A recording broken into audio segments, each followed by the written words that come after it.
байцгаана уу? Өнөөдрийн туршилтаараа бүгдээрээ модны өртөс усанд уусдаггүй үгүй юу гэдгийг мэдэж авах болно. Туршилтанд хэрэглэгдэх зүйлс ус, модны өртөс, хутгах халбаг, шүүлтүр 2 стакан байхад болно. Эхлээд модны өртсөө усандаа хийн. Шүүхийнхээ өмнө усандаа хийсэн модны өртсөө сайтар хутгана. За, халбагаа гаргаад тавьчихъя. Одоо дараа нь шүүлтүрээ аваад нөгөө стаканыхаа дээр тавина. Одоо бүгдээрээ энэ стакантай усаа шүүж үзсгээ.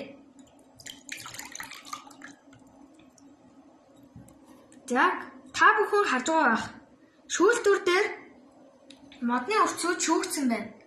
Энэ туршилтаараа бүгдээрээ модны өртөс усанд уусдаггүйг мэдэж авлаа.